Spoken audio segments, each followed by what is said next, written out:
Welcome to the Sports Card Talk Show. Sports Card Talk Show with Kevin Anderson and Lauren Walker, the Skull Brothers. All right, welcome to episode 185 of the Sports Card Talk Show. I had to check my notes because it's been a little bit. Is it what number did you say? 185. 185. Wow. Yeah. It's been darn near a month since we did our last one. That's crazy. It is. Going from 3 to 4 to 5 shows to a little bit less frequently is different for sure. We are ramping back up a bit. Probably going to get past national.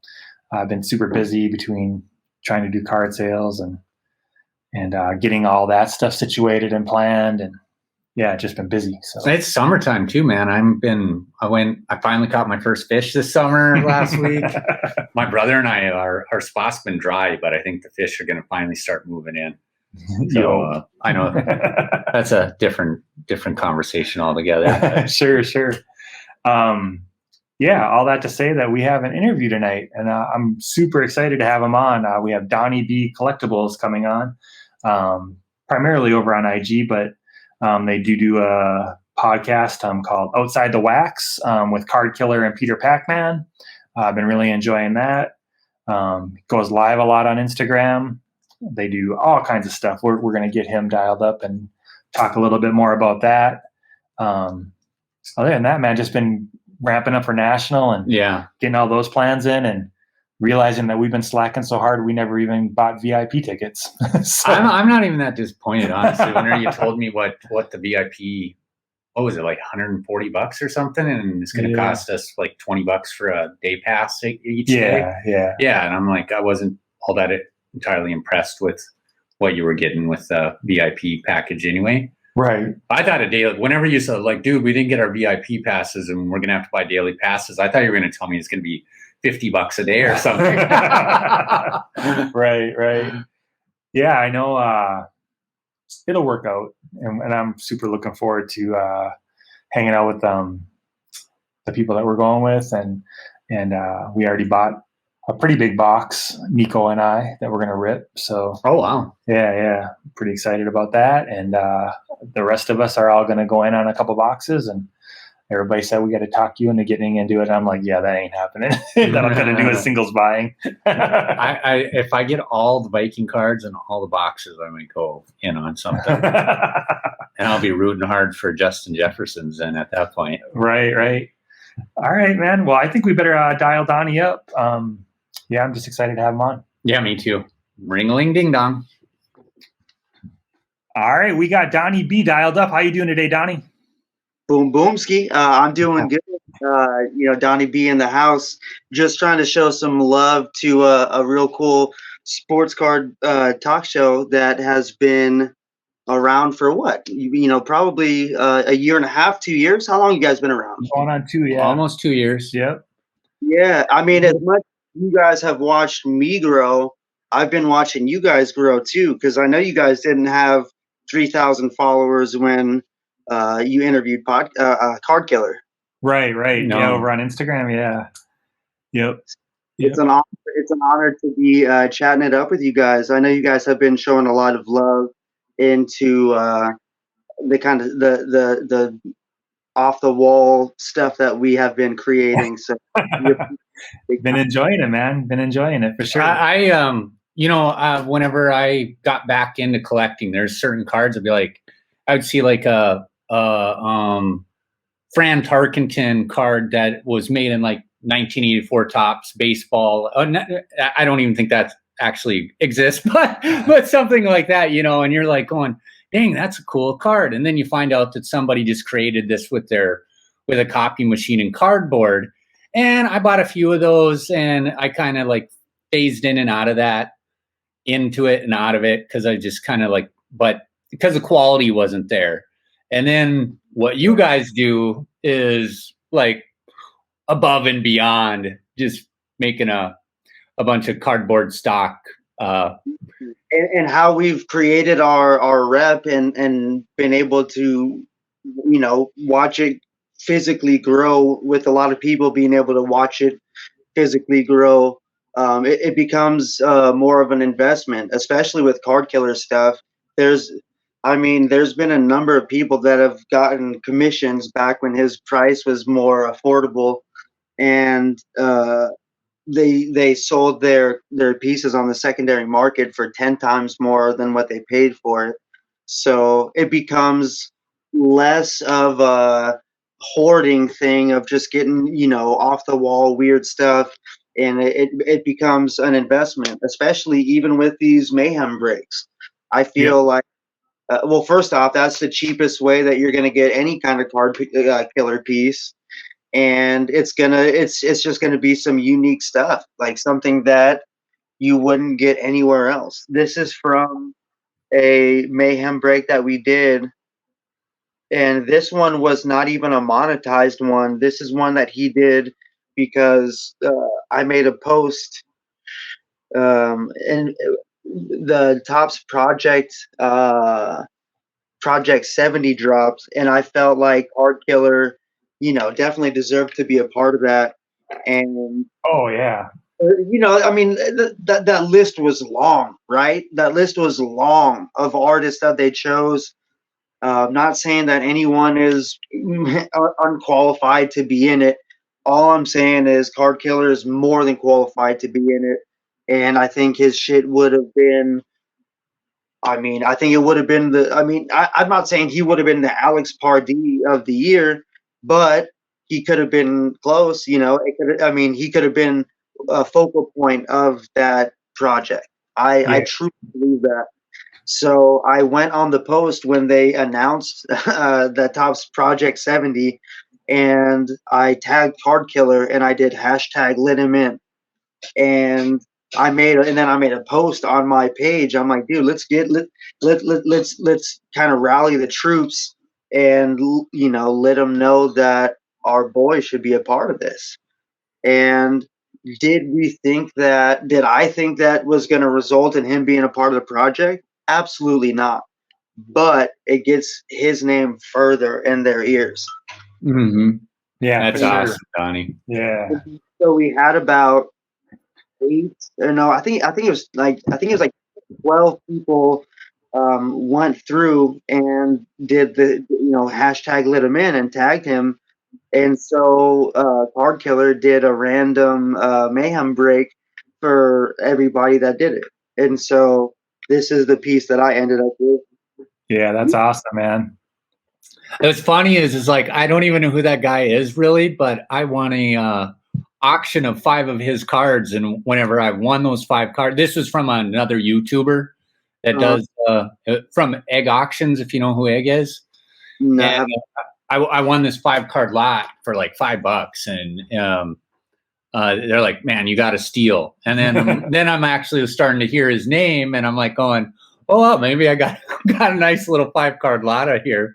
So he's one of the top, definitely one of the top prospects in the game at the moment. Kind of, this was definitely the pick of the litter, put it that way. Oh yeah, I think it's awesome, man. Thanks, man.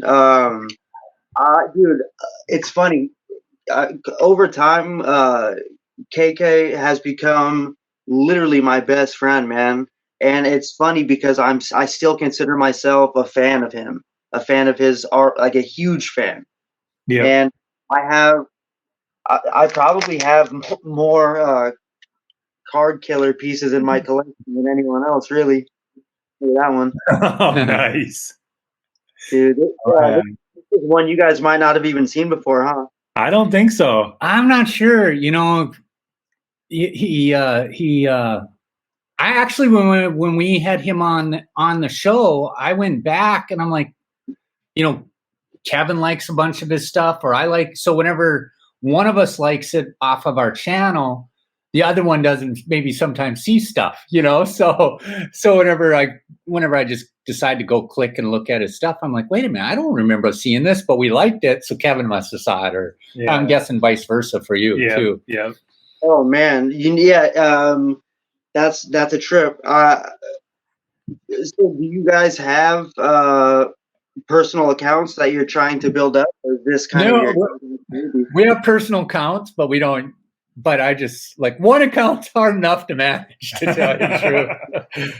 So I know if you guys are aware of it, but I actually run 4 pages, man. Oh no, I did not kind of know caught that. that. Yeah, on your last podcast, I think you were mentioning some. I'm like, wow, I didn't know you did all of those. Oh, Jeez. goodness. I mean, and in my opinion, they're all successful in their own right, but it takes so much effort, man. Like I'm very goal oriented. Mhm. Basically, when I first started my account, we'll go way back, which was ironically the very same week that KardKiller started his account. I hit 100 followers in the first day, and I was hooked. I had my personal account, but I didn't really know how to use Instagram, right? Right. I feel like Facebook. It's not Facebook. It's not at all Facebook. It might be owned by the same people, but it's its own entity, and Right. you have to be able to utilize it. And hashtags went from being something that I made fun of to some like one of the most important things that helps our businesses grow. It Right. it doesn't always translate, but every now and then it will. It'll hit on a certain post that the algorithm happens to like or whatever, and it'll kind of help out. But it's yeah. I never felt a need to grow my personal account on Instagram. It's like if you want to follow me, cool. If not, cool. Like I said, I treated it like Facebook. But Yeah. then once I started a business account on Instagram, I treated it almost like an online game. Just like try to get 50 follows a day, right? After I got 100 followers the first day, which, I mean, if you know, you know, but there's a lot of beginner's luck. Like when you start a hobby Instagram, because there's people that want to grow their Instagram and they show love to new accounts. Yep. I'm one, I'm one of those people. So but yeah, that beginner's luck, man, it was just enough to inspire me to I'm like, yo, if I could get 100 followers in the first day, I could easily get 50 followers every day. Would I could do that. It wasn't easy. It took probably 6-7 hours a day, just kind of showing love to other accounts.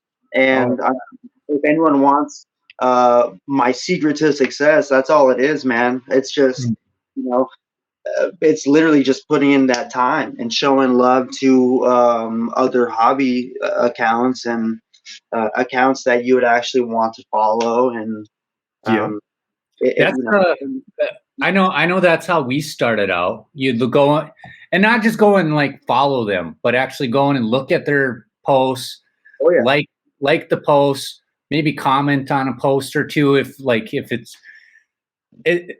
Don't be fake about it. Actually, like if you like the card or you like what maybe something that they wrote in their post, yeah. then leave a comment. I know that's what we did. Sometimes I click on it, I'd be like, I don't like not one of these cards. Yeah, yeah. I mean, the key word is engaging.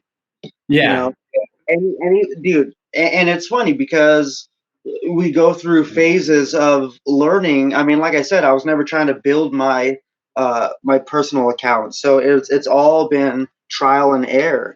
And maybe at first I would just recklessly add a bunch of people, and then people that have nothing to do with the hobby, you're just adding everybody, right? I mean, there's just like so many phases uh, Yep. where I'm at, and very simple, man. It's like it's target audience. Pick you know pick accounts that are similar to yours. Show love and hope. I mean, if you like 5 or 10 of someone's posts and comment twice, they're more than likely going to check out your page. If they don't like it, sucks. If they do, they'll follow you back.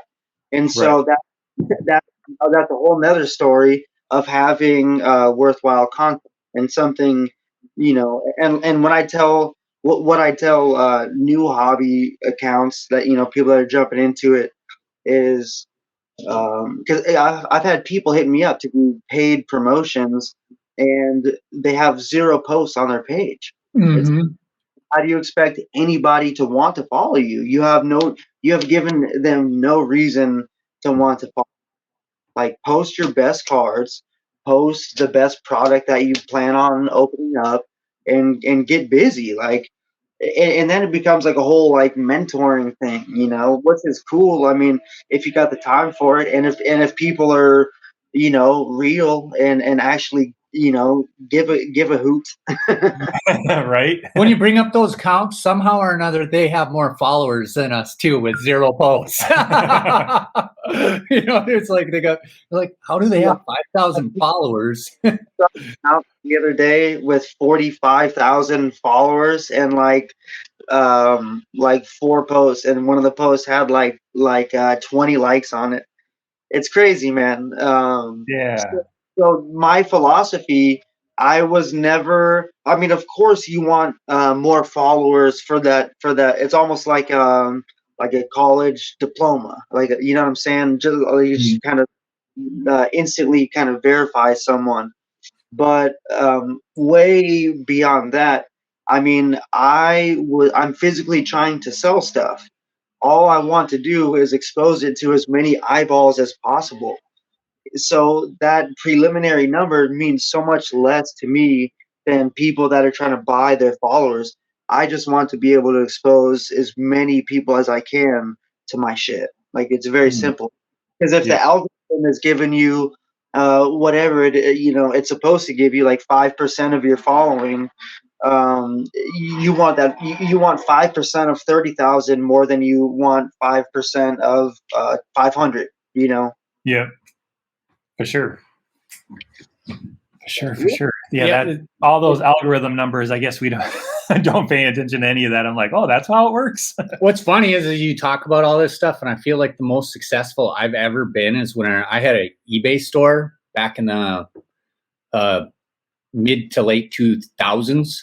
And you might post something that had like, there's 50 other of them, but whenever yours shows up on the top of like best match, you do the work on YouTube or on eBay, and it's all about your becoming a top rated seller. And it's funny because eBay send you certificate. They send you like almost like a graduation certificate for this stuff that you can post on your wall. Like, I'm a top rated seller. I can't remember what 5-star seller. They give you a couple different certificates. That stuff goes a long way though. I mean, it always blows my mind because I have a pretty good eye when it comes to in-person autographs.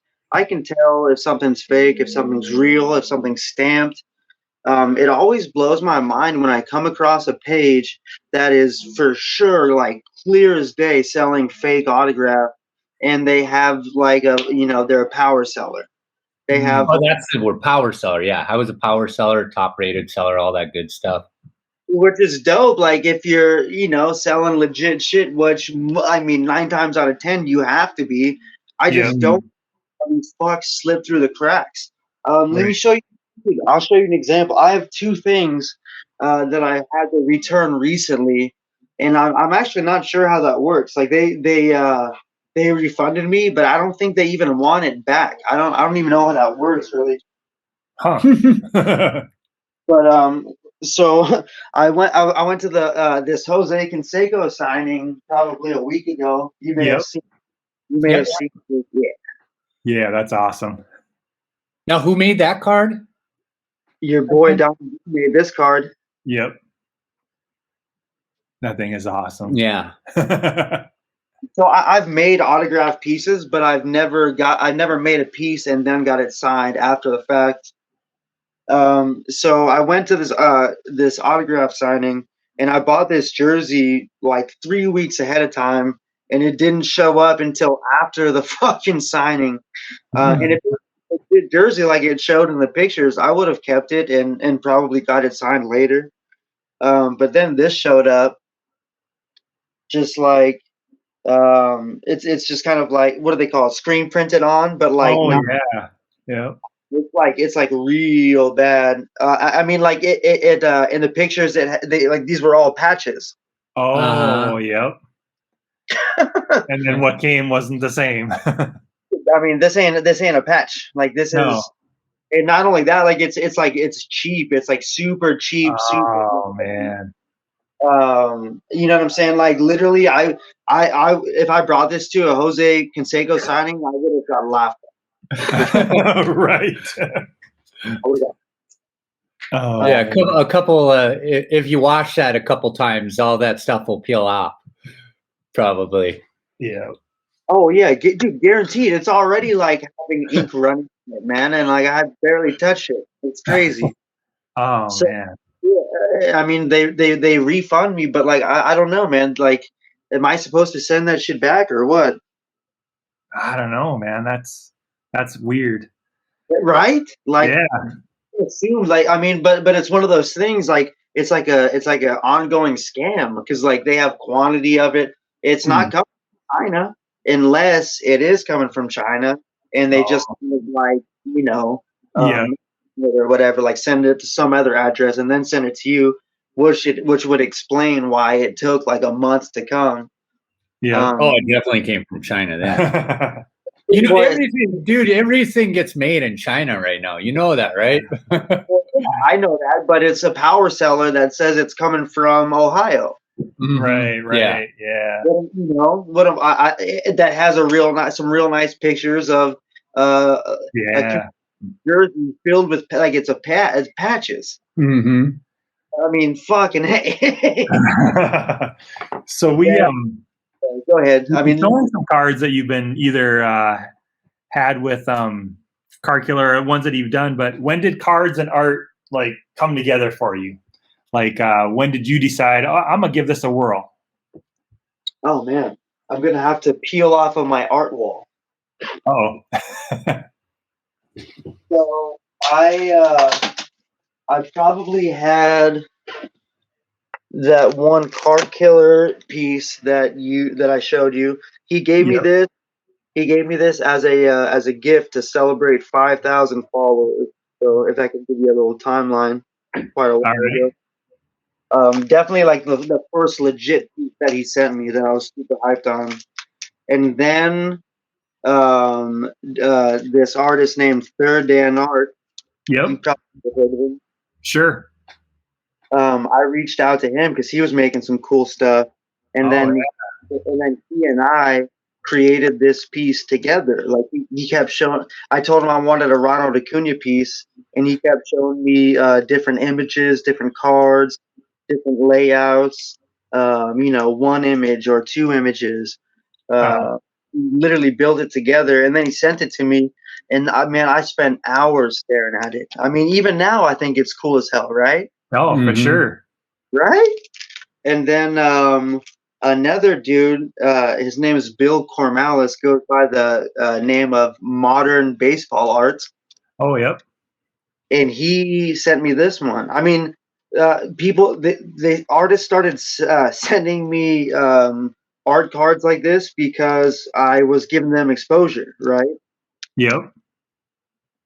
And so now I'm sitting there with like 3 cool pieces, and not to knock them, like I still think they're super sick, but they had a side to them that I felt like I could add to that. Like that's something that I could do, as opposed to KardKiller shit. I look at that and it's like, no, I can't do that. Like that's he's where he is for a reason. Yep. But there's so many different flavors of card art. However, there wasn't at the time. There was, these 2 people that sent it to me, KardKiller, maybe 1 or 2 other artists. That was it. Yep. And so with my platform, once I showed the whole process. Like I showed the whole, I showed the first piece that I made that I was hyped on. And then it just kind of kept rolling from there. And it was all on wax, as you can say, as people say. So it's funny, like every now and then people will ask me about my first piece, and it's fun to be able to just kind of roll back on the page and be able to show people. And it's funny, like I think I bought a knife from Chinatown, like a X-Acto knife, and it was so shitty, man. But it was, I mean, it was enough to like kind of get the flow started. Yep. And let's see if I can find it. Um, like I'm kind of proud to say my very first piece, probably I could have sold it. Oh wow, yeah. I mean, That's the cuts are a little rough. Like I said, I mean, it's literally my very first card. Yep. I wasn't really familiar with X-Acto blades. I hadn't been doing any type of art for a long time, Uh-huh.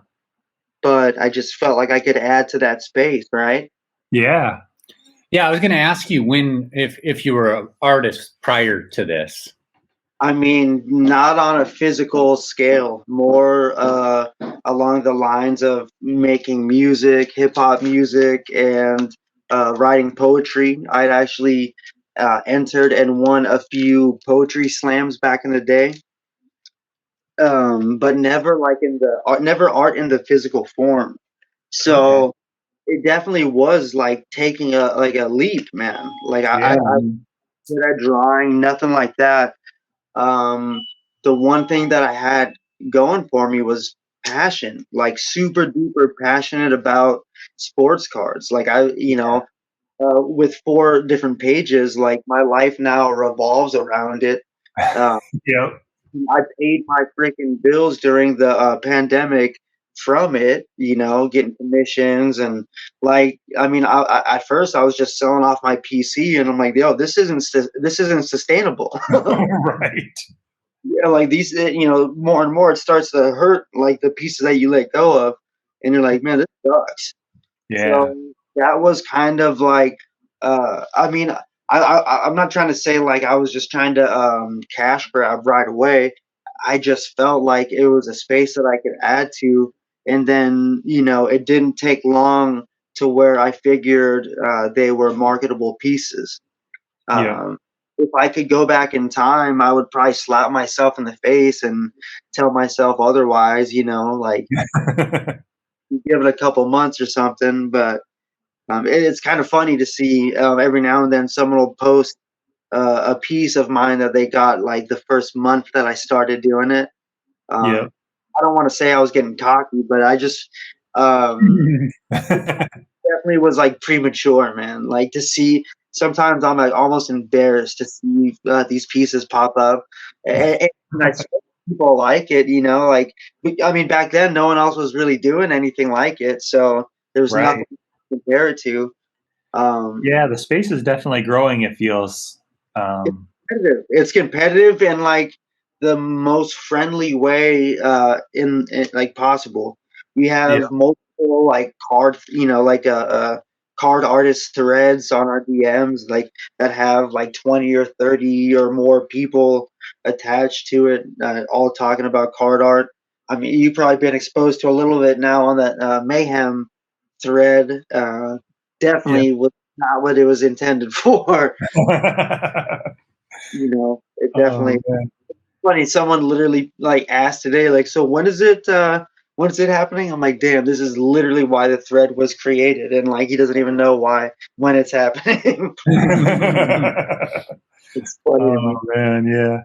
Well, like we've been exposed to what a mayhem break is, but why don't you just take a second real quick, because we mentioned it a couple times and you showed the card, but what exactly is a mayhem break? Oh man. So it's something that KardKiller started doing himself. I mean, maybe 2 years ago. Like it's evolved quite a bit since before. And I can't remember. Did he do it on your Yeah. interview? Yeah. Yeah. So it was a quirky thing that he did in a bunch of interviews. I can't remember if that's how it started, but like that was like that's what it turned into. I think the first one he did was like an anti-nationals uh mayhem break, and like no one knows what the fuck he's doing, man. He's just like Right. he's like taking a drill or something, or like taking a pickaxe and just fucking up some more cards. But this time they're unopened packs, and starts throwing some gold leafing on it. And so it when it first started, it was never meant to be a monetized thing. But at the same time, over time, his commission rate became high, just Yeah. because. I mean, you already know, like, his portfolio is deep, Yeah. and he just has a proven track record, a proven sales track record. Yep. So with all of that, there's also a bunch of people that would love to own a piece from KardKiller, any kind of piece, right? Yep. So I decided this is a great way to give people an affordable way to get a KardKiller piece. Yep. And I mean, it's going to be fun, like, especially, I mean, because before we're doing whatever kind of packs, right? He had like he did a football pack with you guys, I believe, like a Yeah. football. Um, but this, I think, like, this is the first time we went with like a fairly expensive product. I mean, 2000. I think I'm pretty sure you guys are not huge baseball guys, but 2018 was a great year for Mhm. you know, and so it's going to be real fun watching the anticipation. I mean, like, there's going to be like people cringing when he do the Ronald Acuna rookie. Right. Like, that's Oh man. going to be a crazy feeling. Yeah. But if you end up getting the embellished version, you're going to have like one of the sickest Ronald Acuna rookies in existence. So You know, I'm not. Got it, We're definitely way heavier on the football side, and but when I saw you guys were doing this, and this one in particular with what you guys are doing, I'm like, I got to do it, and I want the embellishment with Blender of Zombie, and I'm Dude, like, I mean, literally the very first one that he made was bananas. So I'm so excited, man. that was something, and that was something that me and KardKiller came up with together. I Yeah, mean, I'm 31 years old. I've never owned a car, but to see like someone I care about so much, like working so hard, doing the right thing, and to get a vehicle stolen from his wife, and to see how broken up about it he was.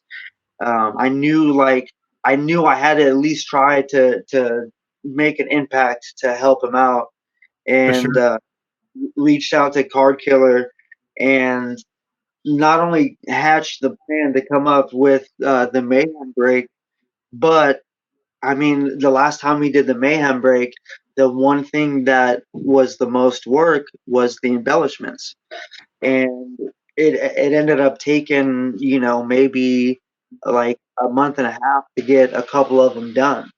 Yeah, Uh, so this way, we put some of the workload actually into Blender's into his hands, and make him, not make him fucking work for it, but it just makes sense, man. Because like he had yeah, just like a week before, he had just posted his embellishment on the last Mayhem break piece, and man, it just kind of fit together like a puzzle. And rather than making it $100 embellishment from KardKiller, we made it a $75 embellishment from Blender. But yeah. I mean, as people have seen his embellishments, like, he really goes to town on them. So Oh yeah. I checked out his page, and I'm like, heck yeah, and I wanted to support anyways. One one thing that really comes through to me on all of you guys, you, KardKiller, and Peter Packman, and we'll talk about the podcast you guys do too, is just how genuine you guys seem and how passionate and it was just exciting, man. It made me want to join in on that. Yeah, you officially have, man, individually gotten each flavor of that podcast. Yep. One thing that has really been coming to me as I've been collecting is I'm getting less and less interested in today's product, I guess. And you said it, not me. Yeah. And well, what I'm saying is I would much rather have a custom piece. So, Lauren and I we're lucky enough to have a KardKiller piece. I'm going to do this embellishment, and I already have something in mind that I want to have you do. So I'll be hitting you up pretty soon, but I got to come up with a little bit better idea. But maybe I just got to tell you this is the player, and let's make something happen. But I would much rather put my money there. I'm assuming a Viking. Who do you want? And actually, he just got his first card this year. He's actually from our hometown, Duluth, Minnesota, CJ Ham. Okay, you want a new fullback? Yeah, he's the fullback for the Vikings. He's been there for a few years now, but this is the first year he's had cards. But he's from our hometown, so I'm like, man, that'd be kind of cool to have you put the personal touch on there, And obviously, we play up the skull and all that stuff. He graduated from the high school, which is like literally exactly halfway in between me and Kevin's house. Yeah. Awesome. That's awesome, man. Fullback, one of the most underrated positions of all time, huh? Yeah.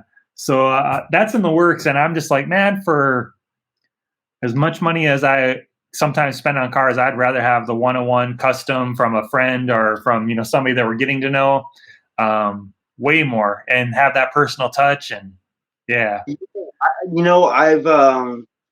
been doing commissions for about $150, but there is definitely a friends and family discount for Podcast Nation. Sure, man. We'll work it out. We'll hit each other up after this, but yeah. Expect to pay a lot less than that.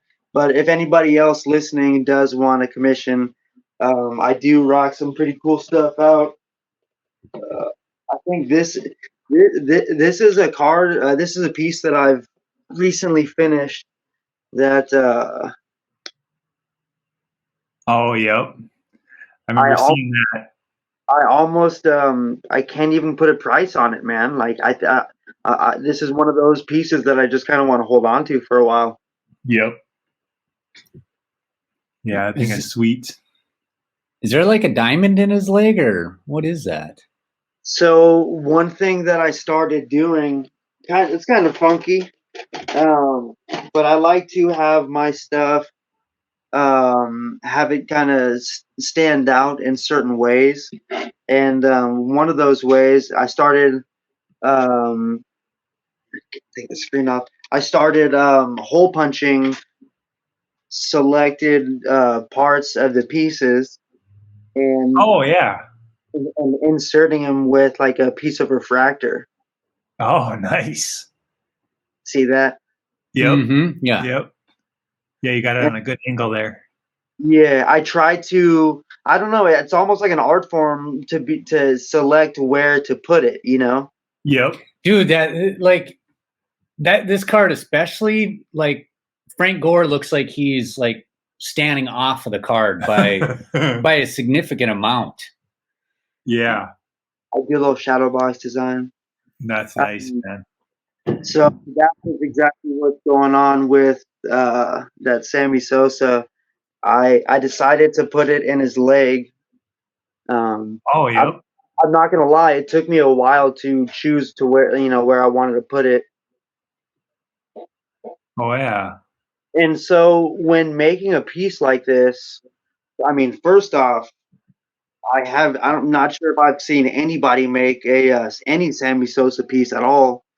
Kind of a weird player that just kind of went off the radar a little bit. But that being said, you definitely wouldn't have seen Chicago White Sox Sammy Sosa piece. No, right. So, I mean, I do choose some big players. I mean, I try to make them all unique to myself. Like Frank Gore, that was my favorite. That was, just like you guys like Adrian Peterson and all that. That was, I mean, Frank Gore was that for me. That dude was getting 1,000 yards every season, trucking so many people. That dude's a first ballot Hall of Famer. There's not a whole lot of running backs that have put up a resume like that, especially for. Yeah, he's been doing it for a long time. I can't remember what my kid calls him. Something with the word truth in it is his nickname or something. Inevitable truth or something like that. My kid. Yeah, you could just slot him down for that 1,000+ and man. Yeah, I mean, talk about a great fantasy player.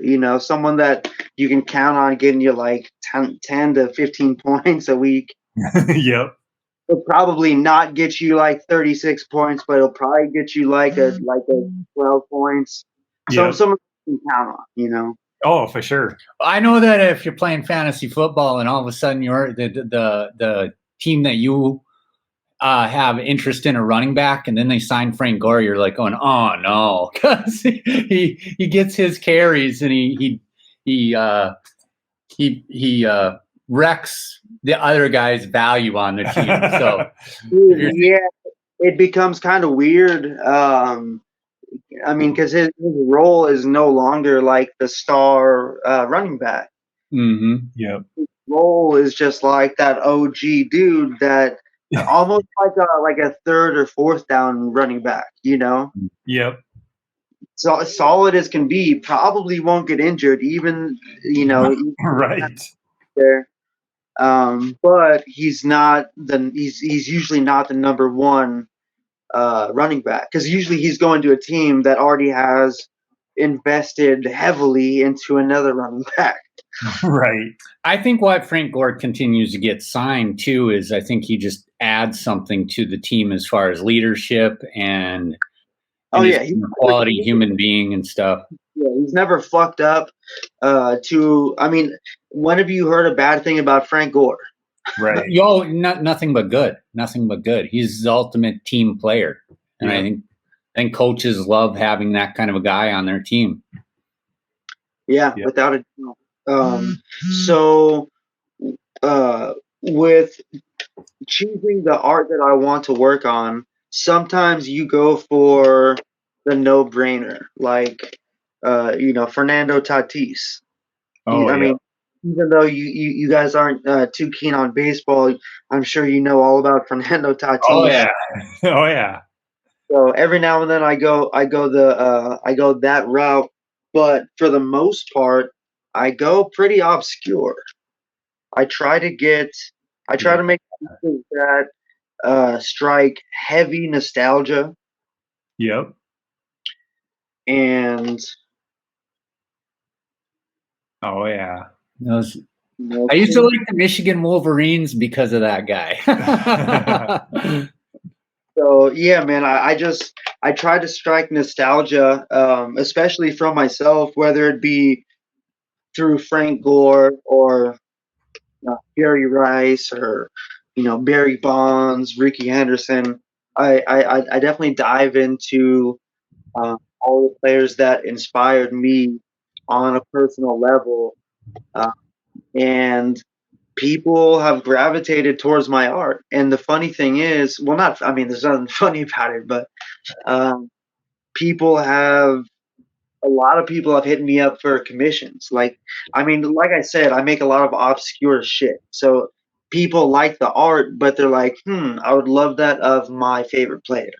So it's led to a significant amount of commissions. I would say it's almost neck and neck with my sales for pieces that I make and sales through commissions, which is cool. But it's definitely a bit funner when there's more of a personal connection. Yeah. that being said, I'm happy to make whatever for whoever. Sure. What's the strangest piece you've been asked to make? Well, I mean, people have like asked me to make like personal pieces of them, and I don't really. First off, I don't really have like a printer for anything like that, and I mean, I really like to use original cards. I mean, or reprint, but I mean, I like to use cards as the base for what I'm working with. Sure. For instance, someone just reached out to me about making a Benny the Jet custom. Yep. Showed him one that I made back in the day of Smalls, and it came out pretty cool. But it was also like made in October. You know, my skills have gotten immensely better since then. For sure. So he starts describing, you know, he wants a piece with the scene in the background of Benny getting chased by the dog and all that. And I'm like, well, I can make you a Benny the Jet piece, but it won't have the you know the background. 'Cause, I mean, like I said, I'm not like a capable drawer at all. So Right. and since I said I like to use actual cards for the like the base of the piece, I went on eBay and found the actual Topps card that came out. Like they made a Sandlot series from Topps Archives, Yeah. maybe like 4 or 5 years, probably like 3-4 years ago. And I mean, of course, Benny the Jet is like a short print, super expensive. Of course. But that's the route that I took. And so I bought a Benny the Jet. I think it was like $25, which, you know, I mean, it's not like it's not breaking the bank or anything, but I mean, it's still chopping up a $25 card, you know, like, Right. Yep. you know, if I fuck that, and if I fuck it up, I can't just go buy another one. Like there's literally 2 on eBay, and the other one a lot more than $25. So Yeah. Right. That's it's one of those things, man. Like I really, I put, dude, I put a lot of heart and soul into these things, Oh especially, yeah. especially when people send me, you know, cards that have a lot higher stakes than these, you know, old school junk wax cards. I mean, one of the last ones I was kind of, and it was Chris Johnson. It was not. I think you guys may have seen that piece I posted recently. Yep. He you know, he's not the most extreme value by any means, but they were some nice cards, man. Both of them were numbered. The cards that I used, one was they were both rookies. Yeah. One was like a photographer proof, and the other one was an X fractor or some, you know, some kind of refractor like that. Sure. And oh, damn, I just lost my train of thought. Oh yeah. So like I said, they're not super valuable, but those are nice cards, man. Like Yeah. Oh yeah. I could very easily fuck those cards up, and it's not something that you can replace like that. Something of that nature being an Aaron Rodgers rookie. You fuck that up, I gotta buy a new Aaron Rodgers rookie and get the one. Yeah. So Cracking. it is nerve wracking, and sometimes I will like literally just, you know, let it sit for an extra week or two while I work on pieces that are like there's a lot less at stake. Right. Right. Oh, man. Enjoy making those pieces, but it's a different vibe, man. Oh yeah. Yep. Yeah. It gets the pressure gets turned up a bit more. Yeah, if I ruin that Aaron Rodgers, that'll ruin my day. Yeah. Probably the week. You know. Oh man. Well, fortunately, it came out great, and you know, there's no complaints. But yeah, it's just it gets a little bit more interesting when you're working at cards of that caliber. And I mean, it's a trip because with KardKiller, I mean, when he started making pieces, he was using for the most part, no name cards. I mean, Yep. Chris Conley was no, Pro Bowler by any means or Right. any highly collected player. Yep. But then as his art, it already started off being, super cool, but I felt like it had to match the player on the card, and he started investing in, more valuable cards. And you guys probably remember when the Luka sold at auction, it sold over $1,100. Yep. And that was a card that he spent like $100 on initially. So imagine fucking that one up, which he did. He ended up buy another one to replace just the back. That's how strenuous he is. I wouldn't have done that shit, dude. Right. No way. Yeah. So obviously it's still super cool to own the no-namer type piece, but Yeah. now he's working on freaking the 1961 Fleer basketball set. He's working on a freaking Wilt Chamberlain rookie card. Oh my gosh. You talk about high stakes, right? Right. Yep. Exactly. Exactly, man. I'm artist, and apparently he's got some real steady hands, and he's been making shit happen. We actually when he made the very first piece from that 1961 set, I want to say it was the Bill Russell. Yep. I posted it on my page literally just to show love to him and just kind of put a little spotlight on him. And I mean, within a couple of hours, someone reached out to me wanting to buy it. Wow. Knowing that it's not my piece, but that's my guy. Long story short, I brokered a deal and we sold that Bill Russell for $2,000. Nice. Yeah. And so he's since then made 2 or 3 from the night. He's making 5 in total, with the last one being the Wilt Chamberlain rookie.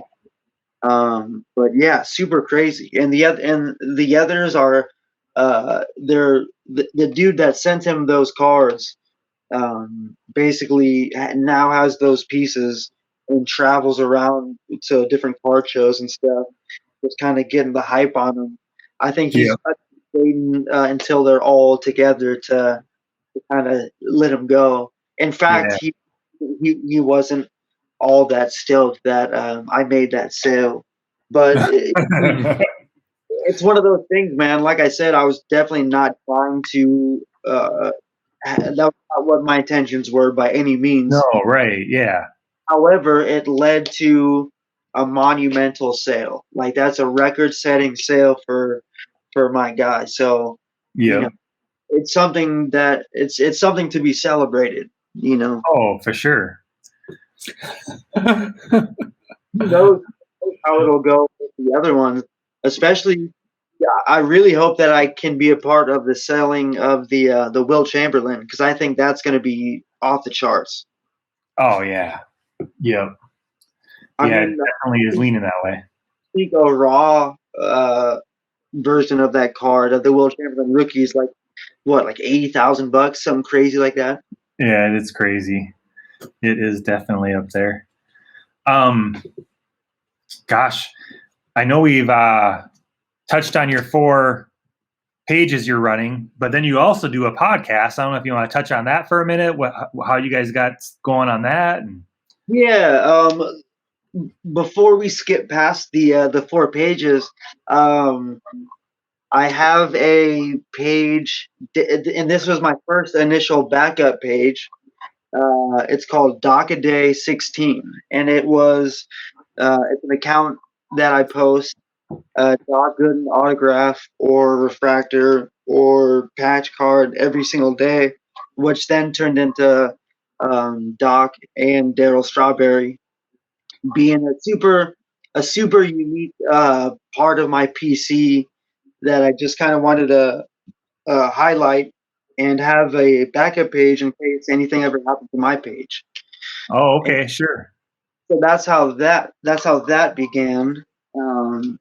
And later on, we started a page for Ken Griffey Jr., basically card art specifically dedicated to Ken Griffey Jr., which then led to we should just make an actual gallery for card art, because we were kind of always at the helm, and rather than letting it, it just kind of happen and get forgotten about, we just decided to make the gallery and be able to have a place where we can showcase, our whole community.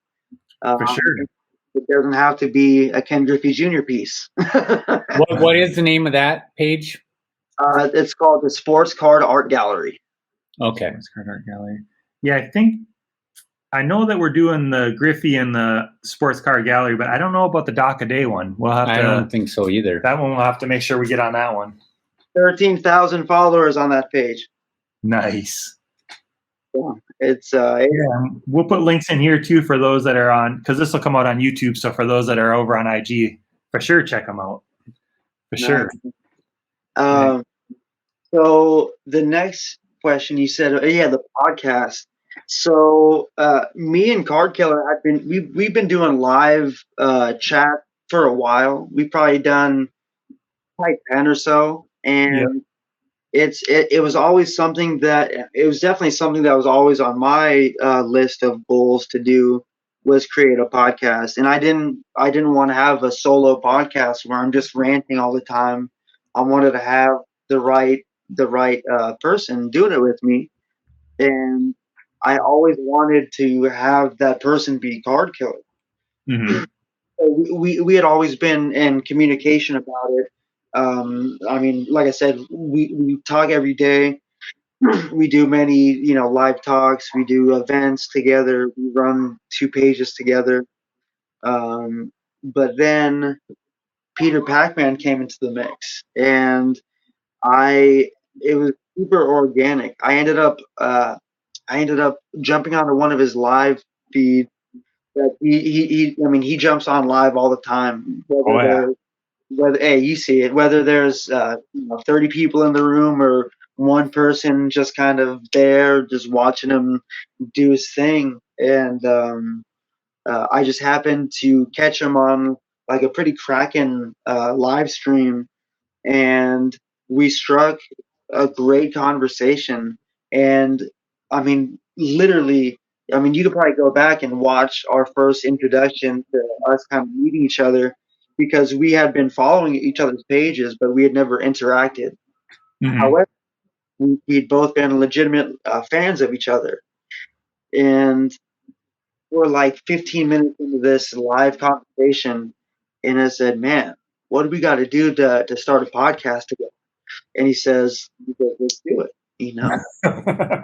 Literally there, man. And so I was already in cahoots with KardKiller, so we basically just added Peter Pac-Man into the mix and created Outside the Wax. And I feel like it's cool to have the perspective that KardKiller and I have into art, as well as having another perspective that is into a different form of art that is related to cards. But what we're doing, Yep. Yeah, it makes for a good listen for sure, man. I like I said, I have certain ones that I listen to on my routes that I am able to listen to, and it makes the drives enjoyable, I guess. I'll put it that way. Yeah, I definitely enjoy you guys, and there's a few others that I listen to, and yeah, it's been good. Yeah, one thing that I would love to jump to at some point, I would love to I'd love to switch over to video I think that I mean, you fellas know there's many benefits to having a video podcast, especially with the art form that we have being so physical. You know. Yeah. Yep. Yeah, I was But often thinking that would be the next route for you guys, because you need to show a lot of the stuff that you guys are talking about. I mean, obviously, I'm on Instagram. We're on Instagram, so we can see a lot of what you guys are talking about. But you know, yeah, I agree with you, brother. But I do feel the audio podcast is better than nothing. And Oh, definitely. Yeah. No, I wasn't saying that by any stretch. I think I think it was just it's a great start. And I mean, dude, to get three grown men to be able to connect for the same hour with our busy schedules, it's not an easy task to get all three of us together at the same time. No, I know. But it's definitely something that we're dedicated to. Whether sometimes it'll take a couple weeks to get one out, but we try to. We were pretty consistent for a while, but as we get closer to nationals, there's a lot of shit going on, and the podcast kind of falls back a little bit on the priority list. You're in the Bay Area, right?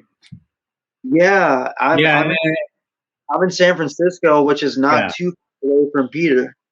Right, and then KardKiller is way over on the other coast. So you're talking about a 3-hour time gap in between hooking up and all that stuff too.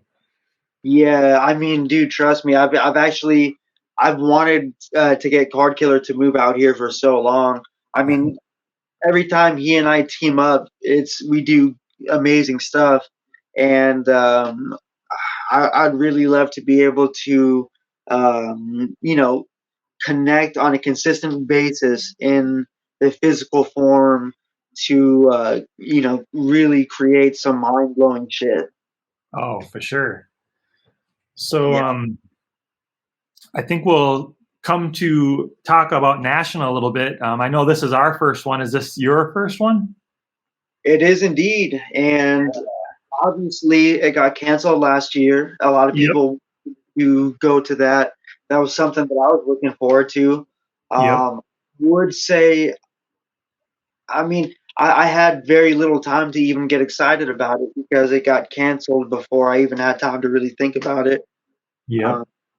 And if you wanna rewind 2 years ago, I probably had less than 6,000 followers, probably like 4,000 followers, and I still felt like I was expected to be there. You know, I mean, even you guys have a little bit less than 4,000 followers, and I feel like it only feels right. It only seems right. Like I almost felt like I was like letting people down. Like people are like, oh, you're not going to be at nationals. I'm gonna be honest, man. I didn't even know much about what nationals was at that point. Right. Yeah. Yep. I'm like, oh shit, a national nerd fest. Let's go. Let's go. Yep. Oh yeah. I mean, what's funny is I felt like a significant role that I had in the hobby is I felt like I was able to kind of normalize collecting. You know, even you guys, man, like I feel like we just kind of break the stereotype of what a card collector is supposed to be, what they're supposed to look like, and just kind of make it seem like a cool thing to do that is worthwhile. And especially that translated with card art. It's been really cool to obviously watch the progress in so many different artists, but to have so many of these different artists, they started because of a piece that they saw on my page. So it's really interesting being that like seed that is planted in so many people, and then being able to feature them on the card art gallery. Super cool, man. It's gonna be interesting going to nationals and wearing. It's gonna be like wearing 4 hats, for all these different pages. I mean, I'm not going to be going there repping the doc page or anything like that. But I do almost feel the need to like, yeah, it's been amazing to be that seed that's planted in so many different artists, because it's a different form of gratification that a lot of us haven't felt in a while. To Yep. be able to create something that didn't exist the day before and can blow other people's minds. It's a pretty kind of a cool feeling. Yeah, for sure, man. I think what's really cool about what you guys do too is like when a new product drops and like the case hits, you just don't see them too often. So you're like just blown away by just really cool case hit type cards that Yeah. And but after about a year you've seen them, it seems like hundreds of times if you're surfing on eBay and stuff. You only ever see the one. You have to go to KardKiller's page or see it posted on someone's page on Instagram to actually be able to see that card again and again and again. You know what I'm saying? It's one of a kind is what I think is really cool about the art card world. Yeah, and there are definitely people that dive into prints and all that. But there are definitely different legalities that ensue with doing that. We are able to make something like this. I mean, this is to my knowledge to make a one-of-one art card and be able to sell it legally. I don't know what the act is called, but if you start making prints of it and it has the Prism logo on it, and it has whatever the team logo on it, Oh yeah.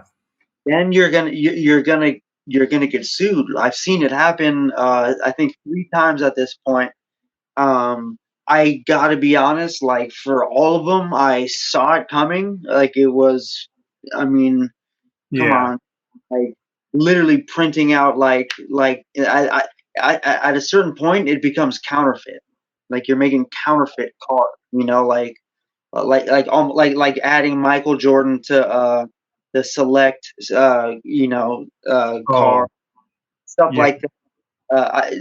I know this dude that got sued by Upper Deck because I mean they own Michael Jordan's name basically, and the lawyer for Upper Deck bought one of his cards to use against him, and Oh, wow. Yeah. crazy. So I mean, with my platform as big as it is, I feel like you gotta be super careful with that kind of stuff, man. Yeah. Oh, for sure. So that has to go into the thought while you're making a art card too, or you're just talking about the prints itself? Prints, yeah. I mean, from my understanding, and if I was wrong, dude, they see my shit, dude. Oh yeah. Yeah, they all see it. Yeah, they all see it, man. Like many of my posts become like top trending for each hashtag. So like they see my stuff. If there was an inch, they would take a mile. So fortunately, everything. What's going to be kind of interesting? We are going to be auctioning off a piece for KardKiller this Friday, and it's going to have marijuana in it. So that's going to be a doozy. Yeah. Yeah. Let's blow that picture up. Talk about legalities. This might be the one that gets me, fellas. It might be, dude. Has the NFL relaxed their rules on using marijuana or not? It's way more than that, though, because I don't even. How would you even ship it? That's going to be a shipping issue. That's going to be. No, I mean, dude, it's he uses epoxy. Like it is stuck into this. All depends on if all depends on if a drug dog can smell it in the airport or not. There's no way, man. There's no. Right. So we'll see. I think it's a fun one. I think I'll be all right. Oh, it is fun, Oh, man. That's going to be so much. Yeah, that's going to be interesting.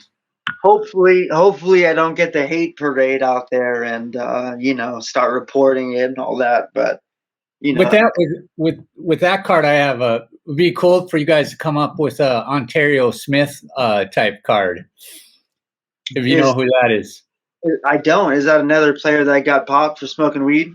No. He's the Minnesota Viking that got busted at the airport with the Whizzinator in his suitcase. Oh, trying to pass the Whizzinator drug test.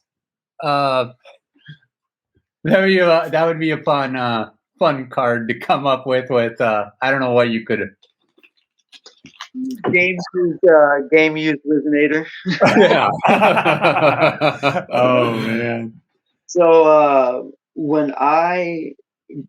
before I even was actually into collecting, the Super Bowl was out here in San Francisco. This was in, I don't know, say maybe 7 years ago, something like that. 7 years ago, something around that time frame. And they were doing all the media events, and one of the dudes that I ran into was letting people like wear a Super Bowl ring, and I was kind of hyped on that because I'm not sure if I've ever really worn a Super Bowl ring. And the dude's name, I didn't really it didn't really register to me who it was. I had only heard about the negative shit that he got in trouble for, but I didn't really know him as a player. And that dude's name is Eugene Robinson. Does that strike a bell to you guys? Yeah. Safety for the. It was actually the '98 Super Bowl, because that's the year the Vikings were supposed to be there and the Falcons beat us with the Dirty Birds. Oh, wow. That was Randy Moss's rookie season, and the Vikings were destroying everybody all season long. So that's the Super Bowl ring that I wore then. Oh, okay. Wow. The Falcons lost that Super Bowl, so it was the Falcons. The Falcons lost it. Wait a minute. Was Eugene Robinson on the Packers before that? So Eugene Robinson was in 2 Super Bowls, one that he won and one that he got in trouble for, and then he ended up basically losing the fucking game for them because he let a pass go. Nowadays the NFL wouldn't even let you play after that shit, dude. Right. No way. Yeah, he was. I almost want to say he was NFL Man of the Year or something like that too. No, he was. He won it the day before. Okay, yeah. And then he gets busted doing what he did. Oh my goodness. So fortunately for him, I didn't put that together. I mean, everyone was being super nice to him, and in fact, I think he was working with the Panthers, who were playing against Peyton Manning, the Broncos. Yeah, Broncos. Yep. Eugene Robinson was there to speak. He was there to speak with the Panthers before the game and tell them about like making good decisions. You're like, yo, you got this far. Don't do what I did, type of shit. Oh, sure. Can you believe that story though? Like, you can't make it like that up, dude. Right. Right. The dude got Man of the Year, then gets arrested from soliciting a prostitute, and they still let him play the next day in the Super Bowl, and then he gives up like the game-losing touchdown. Wow. How do you not kill yourself after that? I don't suicide, but like, is there like a worse feeling than that as a human being? Yeah, thankfully, there's always redemption, And it sounds like he's redeeming himself by doing what he's doing. You hit the nail on the head, man. And so it was a pleasure to meet him. It was cool to wear his ring, and I have his autograph on like a Levi's pamphlet somewhere that maybe someday I'll put into a piece of card art or something. There you go. I guess if you want to get technical, I owned that little stupid cut autograph before any part of my collection, because I mean to dig way back, about I mean 5. In fact, next week I'll be 5 years sober, and before that time frame, I was homeless for a year. And I mean, I lost all my possessions. So everything in my collection is 5 years or newer. So it's kind of like a weird fact, but yeah, man. Once you have like all your shit taken away from you, you want to get more shit. You know, you want. Right. Yeah. I kind of hit it hard once I got into the hobby, and just kind of as I really, to be honest with you, is almost like a transfer of addictions. But the only difference is now I have something to show for it, you know. I had a friend who said you don't recover from addiction. You replace that addiction with another addiction. And they actually became a grade junkie and went back to college and got their degree and did some things after that. But they said, I just replaced my addiction. I wanted good grades instead of I wanted to get high, you know? And that's all for that. Yeah. Yeah.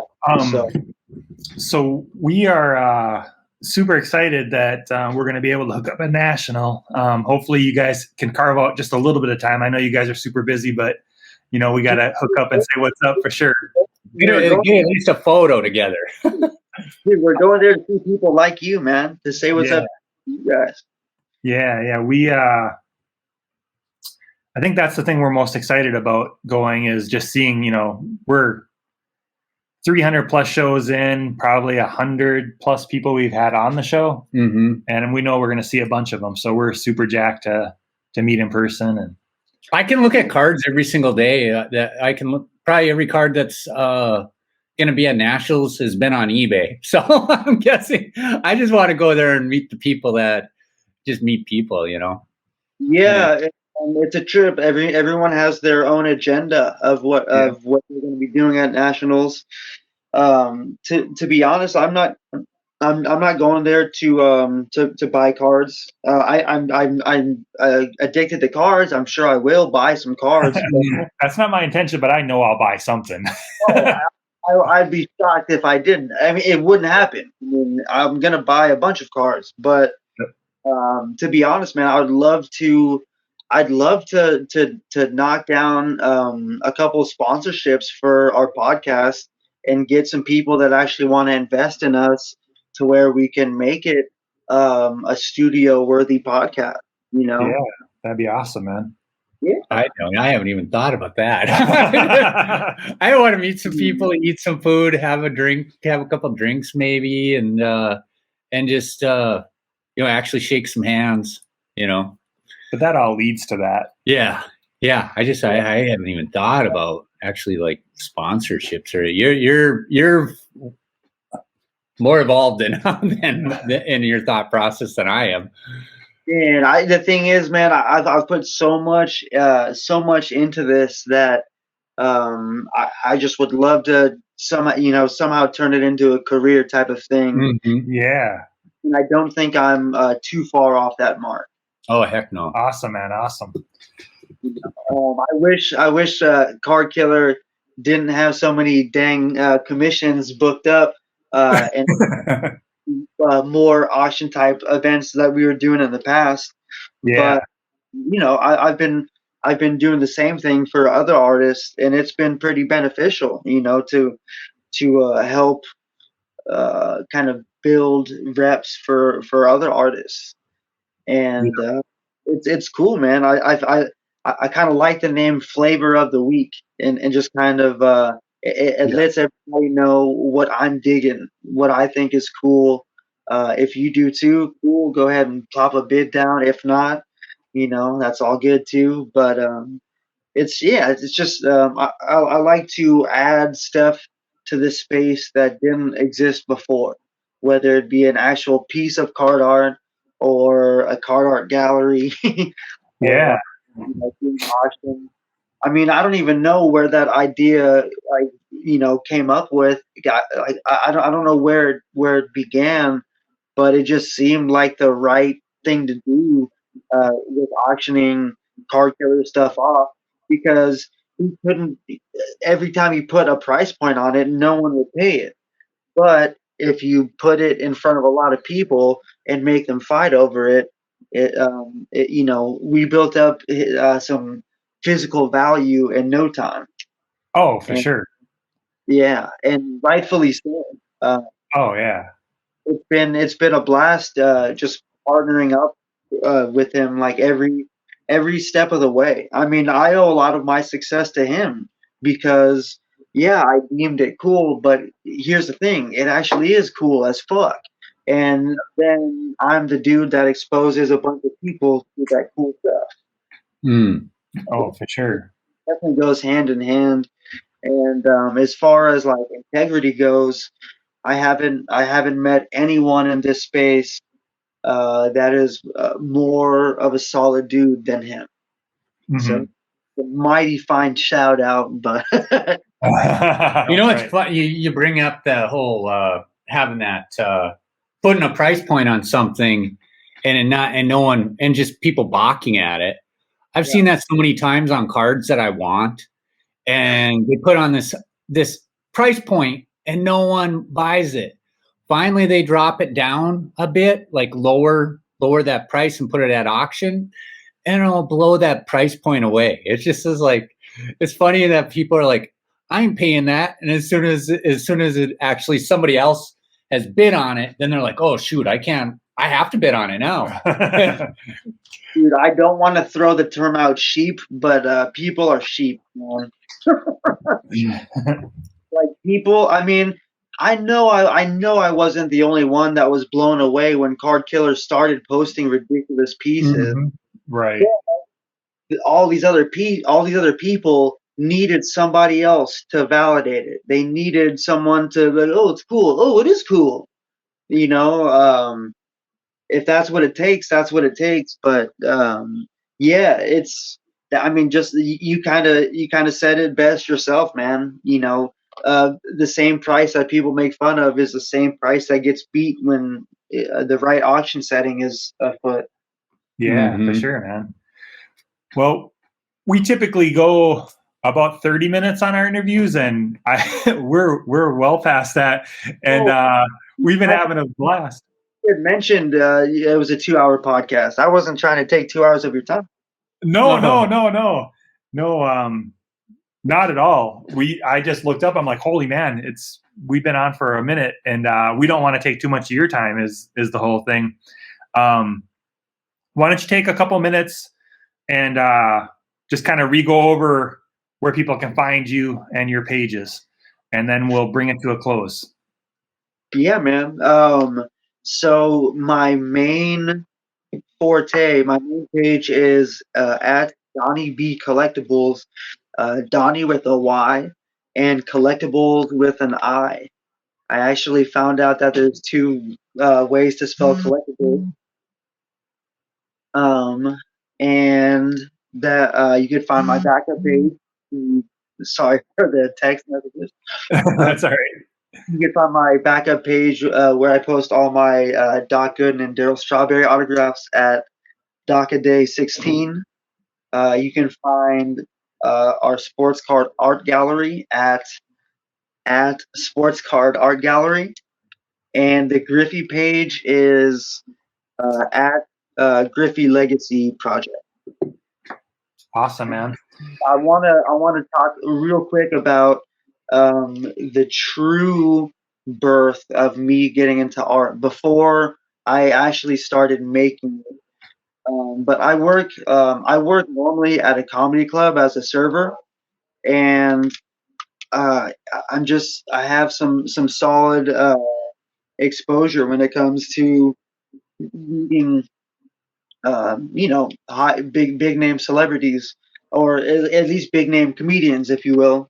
Sure. And I started commissioning sketch artists who do unique drawings of people, so I could get them signed. And that started because Alan and Ginter had made, they started putting comedians in their park. And then, comedians would come and I would want to add to my collection, but they didn't have any cards. So I'd get one made. And here's a Tom Green piece. Okay. Done by a page called Rosales Art. And then this feller named Theo Vaughn.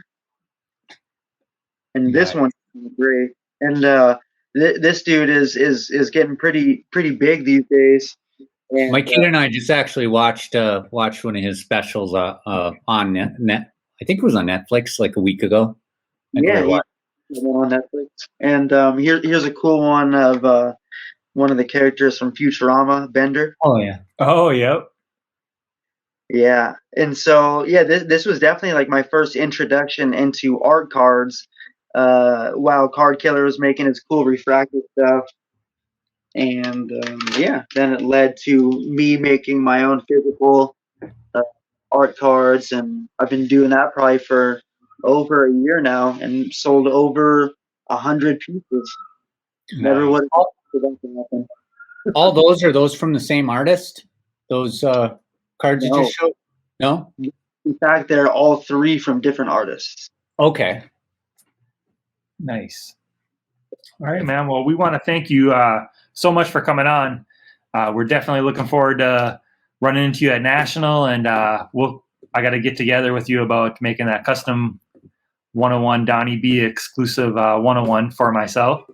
And yeah, man. And check them out on Instagram. Check out the podcast. I watch it on Apple Podcast. I don't know. I'm sure there's other places, but in fact, that's another good thing to shout out. Outside the Wax is our podcast.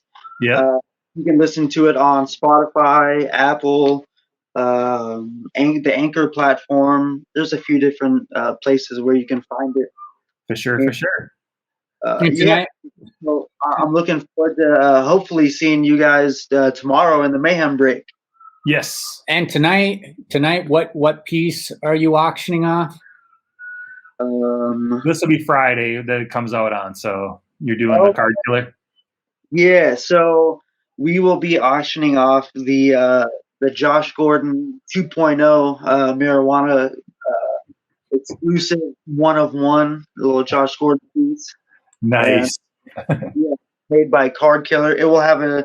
It should have a different color scheme than this, and actually include Josh Gordon's autograph, which is not the most highly collected, but this one will be.